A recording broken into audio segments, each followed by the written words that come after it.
Eminem had decided that he wanted to be a rapper, but as a white rapper, I mean, he really had no role model. There was really nobody else out there. Marshall began making tapes in the basement of his mother's house with Deshaun Halton, a Lincoln High School classmate who called himself Proof.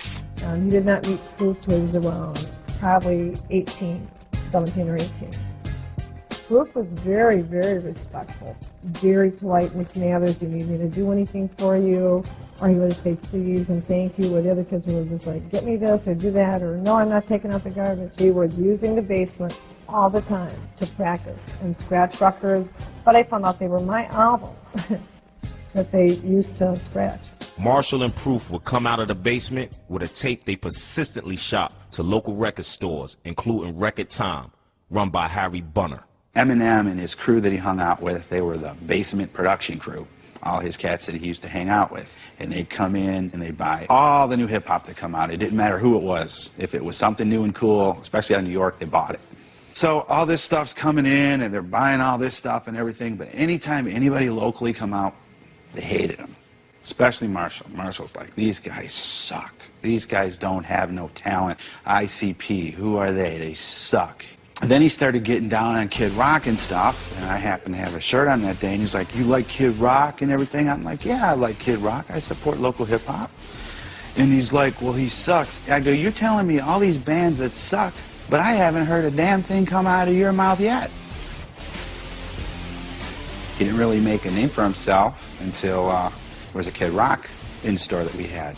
He had just released his album on Jive Records, and he just started getting a buzz. So there's all these kids are coming in for Kid Rock stuff. And all of a sudden, here comes this little, skinny little kid with blue eyes. I'll challenge you to a rap right now. Yo, you want to battle? Yo, yo, yo. Kind of in Kid Rock's face. Everybody's like, well, who is this asshole? And, oh, it's just that Marshall, there's an EMINEM guy that he calls himself. He's just over there rapping. He thinks he's going somewhere and all this. You know, every other word is after this, after that. Now everybody was looking around like, who is this kid? You know, he's coming in the store and bugging Kid Rock. You know, you want to battle? They're like, Kid Rock don't battle. You know, Kid Rock's like, you know, got his own thing going on. He was really cool about it, and he said, listen, he goes, today is my day. Your day may come. He goes, but this is my in-store right now. I've heard some of your stuff, and you go way too fast. You need to enunciate. When you enunciate, people understand you, then maybe you can have an in-store like me. So then he became Eminem, and that was really when he began to market himself. With him, you know, he learned the art of business, he learned the art of networking, as well as working on his craft and getting better and better. And in doing that, he was able to meet people and get people to listen to him that maybe were outside of his normal circle of Detroit, which helped him get discovered. Eminem began to hone his craft in earnest, attending open mics and freestyle showcases around Detroit. However, the greatest test of his young life would soon arrive. Kim got pregnant. He came in and he was like, wow, man, I just found out that Kim's pregnant and I'm going to be a dad, you know, and how am I going to get a house? I got this job, barely pays enough. Haley Jade Scott was born Christmas Day, December 25th, 1995. I know after Haley was born and everything just seemed like it went heck and high water, the baby was used as a weapon, you know, against Marshall. But instead of following the actions of his father and grandfather, Haley's birth brought a new sense of focus and determination to Eminem. He was going to succeed where his family had failed. Marshall loved his daughter. He stepped up to the plate, and I mean, he did take care of his daughter. Eminem viewed fatherhood as a blessing. He threw himself into providing for his family while polishing his rap skills.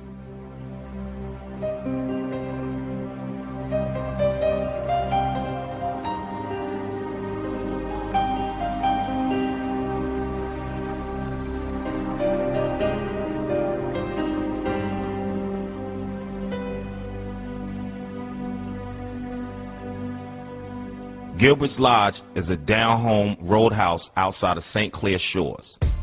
Marshall worked at Gilbert's on and off for 3 years.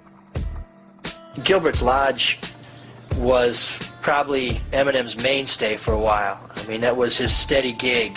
When the tapes weren't selling, when people weren't coming to his gigs, he could always count on going back to Gilbert's Lodge and flipping burgers, and from what I'm told, he was a pretty good short-order cook. He would quit there, go to a new job for like 2 weeks, and then go back to Gilbert's, and then quit again, do another job, and then go back to Gilbert's. Working double shifts for minimum wage, Gilbert's became more home than home. When Marshall first started working at Gilbert's, he used to wear those really baggy pants. And I'm looking at him going, man, pull those pants up, buddy. How can you work and not trip over them? Whenever he worked, just constantly rapping, honing his skills. When he would get a food order, for example, he'd start a rhyme based on what the food order was. You know, he would bring in tapes for people and say, listen to this, what do you think about this? He'd try and get people to come out to his performances. And a lot of the people did go. I mean, they didn't like rap. They might be at a rough club somewhere in Detroit they wouldn't have gone to otherwise, but they liked him, and so they would go to show the support. Very, very steely focused. That's one thing I noticed about him. You know, he was very intense. You could see it in his eyes. Everything would just come off the tops of their heads, and I'd just sit there in amazement. But yet I'd be going, okay, where's my cheese ball? Let's go. Okay, I got people waiting for their food, and they're just going on and on and on, you know, and they did wonderful. It was quite entertaining. When he wasn't working at Gilbert's Lodge, he was working on his career. Marshall would usually write either on a little notebook, on the back of a ticket, whatever he could write on, he would write on. If it was his hand, or he'd always be writing something down. He would go into the zone, man. I can't even explain it. And when he would go in the zone, he would be completely sober, man. He would put his little headphones on, and he would take his finger like this, and he would actually write the rhymes in his head and write them out in the air. And he would have, like, most people would have like one notepad, but he would have like 5, 6 different pieces of paper. It's almost like he sees the world in a hall of mirrors, and he takes those distorted images and he puts them in his music. There was no school of hip-hop where you could walk in and they, you know, you got to do it like this. He would take a whole page, front and back, with just small writing on. I mean, you'd have to get a magnifying glass to actually see what he was writing, because he'd write so small. He would write all these words in like 3 columns, and it would go down. All these words would rhyme, and all the words that didn't completely rhyme with them, but he could make them rhyme, he would write them in the next column. And he would go in and pick each one of these words and like match them up. And it's like decoding it. He'd sit down at the table with a track that he liked. He'd play it through and rewind, rewind again, keep writing, keep writing. He'll go in the booth and he'll sit there and he'll write and he'll listen to it, and he'll have the sounds just blaring. And it's pretty much like the same sample over and over and over until he get it completely written. He's going around the hip-hop shops, all these other places. He's getting into these battles downtown. I walk out of off the steps of St. Andrews, and it's an alleyway in between St. Andrews and this other club, and there was a big circle out there. I'm like, oh man, they about to fight. And then I'm like, I'll get closer to the circle. I'm like, nah, they got a battle going on, you know. To establish his reputation as a rapper, Eminem began participating in rap battles at various Detroit hip-hop clubs. St. Andrews Hall is a converted church and a popular hip-hop club in downtown Detroit.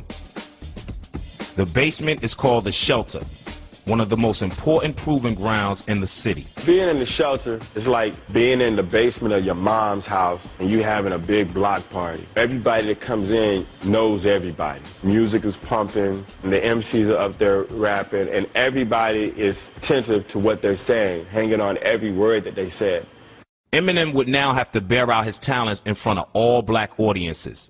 Like the song Lose Yourself from the 8 Mile soundtrack, the stage at St. Andrews gave Eminem his first shot. Even when M would go up there and you always have the people who just like didn't get into him, you still had the other people that really got into him. He really had no role model. There was really nobody else out there. And in Detroit at the time, there was a place called the Hip Hop Shop. Saturdays at the Hip Hop Shop, I think they started around 12 noon, and Proof would usually host, and DJ Head would usually spin the records. I mean, it was pretty much based on the audience ruling who got burned the hardest and who was most triumphant. The rap battles were deep. You know, you might dig into somebody's personal life, but, you know, it was whoever could put their lyrics together the best.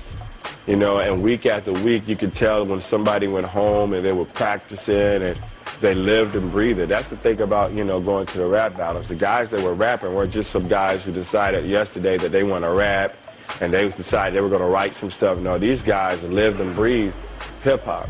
But Eminem's early battles were hard fought and never easily won.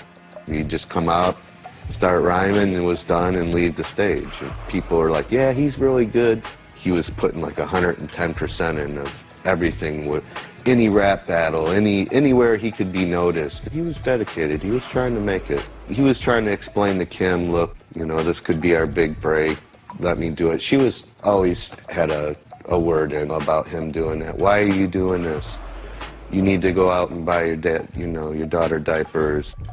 Teaming up with Proof and local Detroit producers, Jeff and Mark Baz, Eminem made his first record and 2-song EP called Backstabber. Backstabber, which was inspired by this fight that he had with Kim, his girlfriend at the time. I think that was the first time he really let rip with his emotions on recording. He took his tax money and pressed it up. He pressed like 500 to 1,000 copies. The song did okay. I mean, it didn't do massive amounts of numbers. I think he sold like 200 of them. Mark Kemp was Eminem's first manager. Mark founded Underground Sounds magazine, a national hip-hop publication based in Detroit. Unlike other hip-hop magazines at the time, Underground Sound paid attention to up-and-coming artists, especially if they were from the same hometown of Detroit. My original meeting with Eminem was a phone conversation. He called, asked me how does he submit his tape. He likes the magazine. He's interested in getting some type of coverage in the magazine. He sent in a tape. I liked it. I reviewed it. You could hear that there was some talent here. You could just hear it. Something's got to happen here. It's just too good not to happen. Nothing happened. He said a lot of people took him as a joke, and he went through a lot of reverse racism. And Proof kind of gave him pretty much the ghetto pass.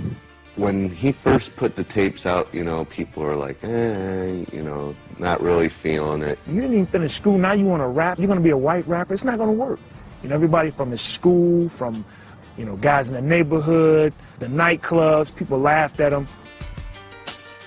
When he was in the suburbs, the white kids didn't want to listen to this kid singing black music. And when he was in the city, the black kids didn't want to hear this white kid playing black music and trying to perform black music. Somebody at the end of the show, he was passing something out, and a guy took it, said this is a joke, throws it out, and there's just like some altercation. All I saw was this massive amount of people into this little swarm, and he's in the middle of it. It settled everything, tempers, you know, settled down and stuff. And that's when I knew that there was something else behind this guy, that he was very serious about what he wanted to do, and he took offense with what people said to him. Here he did all this work and put all this stuff out, and people were throwing the trash and weren't even giving it a listen. Even through a stormy relationship with Kim, the continual struggles of raising a daughter, and the grind of working a minimum wage job, Eminem relentlessly pursued his music career. Working once again with Jeff and Marky Baz, the producers who had been mentoring him since he was 15, Eminem was able to complete and release his second recording, Infinite. Infinite comes out. I thought it was a really good album, all the way through. It was out on cassette, it was out on vinyl. I remember hearing it, listening to it, thinking, God, this guy's really good. I walked into this club to see some groups. I wanted to see Proof's group, 5 Ella. I wasn't expecting Eminem. Proof was like, you heard the new Eminem stuff? I was like, no, but this a dude over there just brought me his new album. I was like, I want to meet Eminem. Where's Eminem at? He was like, that dude. I was like, wait a minute. The white dude that just brought this up to me, that's Eminem? I was floored because I got that tape and a couple others, and that was all I listened to. Wondered why he was still rapping in tiny clubs to 10 people. For local artists, getting on the air of hip-hop radio station WJLB is a gateway to success in Detroit and beyond.